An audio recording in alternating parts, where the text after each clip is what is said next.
Let's be honest, business English isn't hard because the words are difficult. It's hard because nobody at work actually speaks the way textbooks teach you. People don't say, "I respectfully disagree with your proposal." They say, "I see your point, but I'm not sure that's going to work." And if you don't understand that difference, meetings suddenly feel very stressful. That's why today's episode is all about real business English, the kind people actually use. Welcome to No Borders English Studio.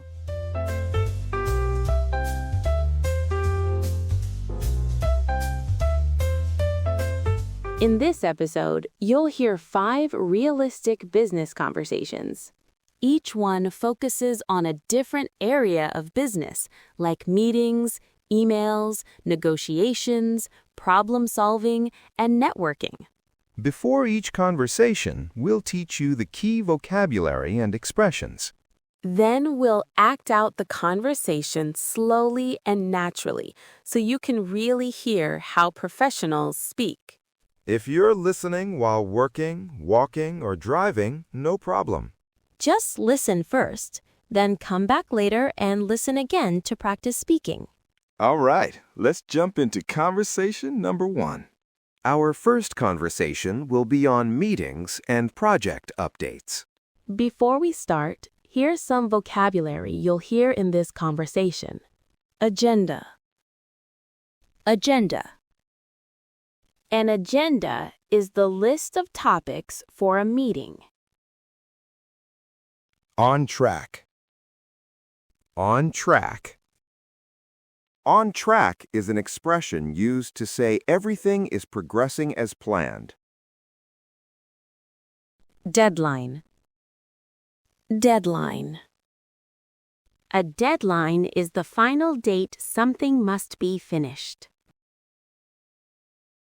Raise concern. Raise concerned. Raise concern is to mention a possible problem. Next steps. Next steps. Next steps is what happens after the meeting. Good morning, everyone. Thanks for joining. Let's get started. First, let's quickly go over today's agenda. Sounds good. We'll begin with a short project update, then talk about timelines, and finally discuss next steps. All right, I can start with the update if you'd like. Please do. Overall, the project is on track. We've completed the first phase, and the team is working toward the next milestone. That's good news. Are we still confident about the deadline? Yes, at this point, we don't expect any delays. Great. Before we move on, does anyone want to raise a concern? Just one small thing. We may need additional feedback from the client before final approval. Okay, let's note that and follow up later this week. This is a very typical meeting in English. Notice how polite and calm everything sounds, even when there's a potential issue. That tone is extremely important in professional settings. Now, for our second conversation, this will be about emails, follow-ups, and polite requests. Here are the key expressions for this conversation. Follow up. Follow up. Follow up means to contact or talk to someone again. Clarify. Clarify. To clarify means to make something clear. Attached. Attached. Attached means there is a file connected to an email. Confirm. Confirm. To confirm means to make sure information is correct. Appreciate. Appreciate. Appreciate is a polite way to say thank you. Hi, Tara. Thanks for taking my call. I just wanted to follow up on the email I sent yesterday. Hi, Ben. Yes, I saw it. Thanks for reaching out.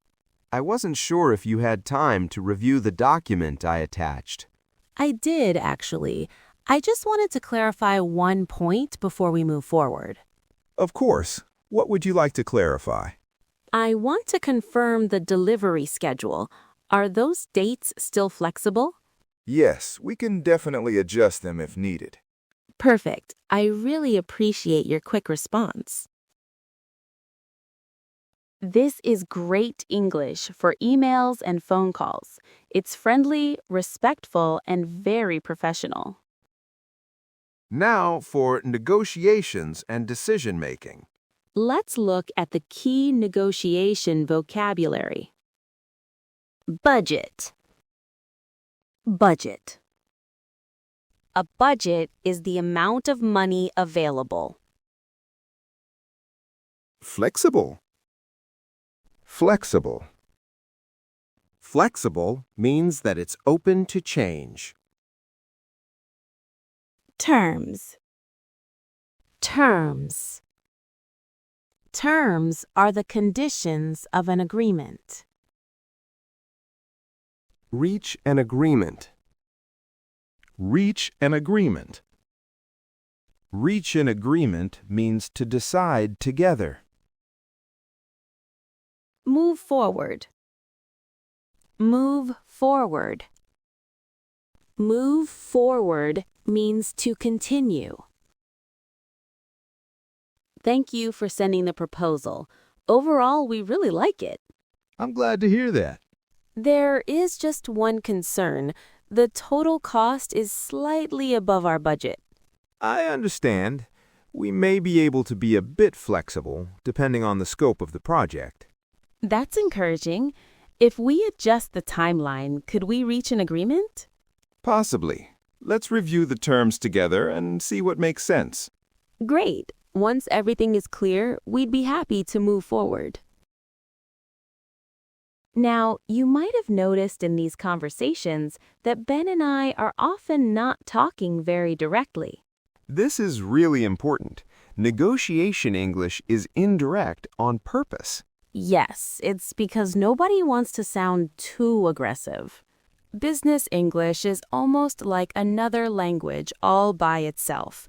The culture around business is that particular vocabulary is used in order to be polite, but also get the job done. Okay, let's move on to problem solving and management. Here's the vocabulary for this situation. Issue. Issue. An issue is another word for a problem. Root cause. Root cause. The root cause is the real reason. Solution. Solution. A solution is a way to fix something. Implement. Implement. To implement is to put into action. Prevent. Prevent. To prevent is to stop something from happening.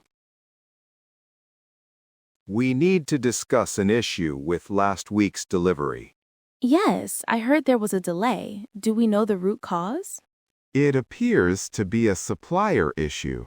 All right, let's focus on a solution we can implement immediately. Agreed. We should also review our process to prevent this in the future. That sounds like a solid plan. This language makes you sound calm and capable. Exactly what employers want to hear.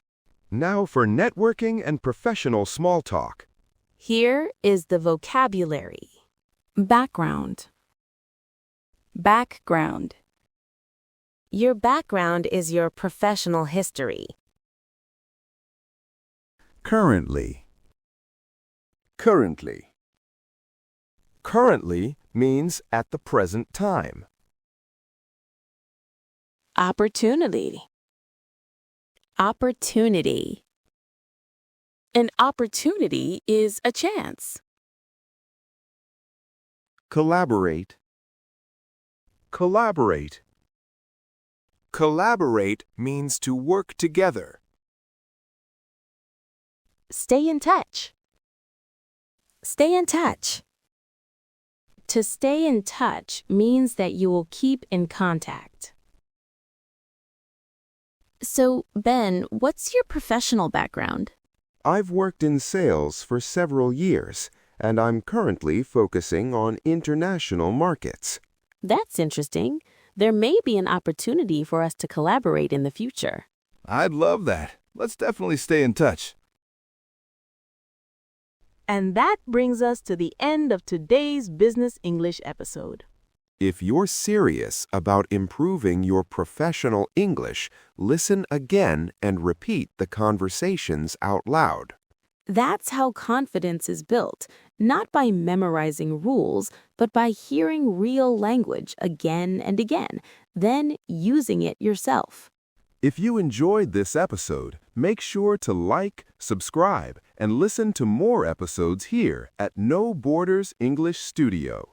Also, if you need any help with business English or with English in general, drop your question in the comment section and we'll get back to you right away. We might even make a whole podcast Definitely. based on your question. We're always coming up with new ideas on how to help our audience advance their English skills. But the best ideas always come from you. Tell us what you want to learn and we'll deliver. Thanks so much for listening, and well done for taking the time to make yourself and your goals a See priority. you next time.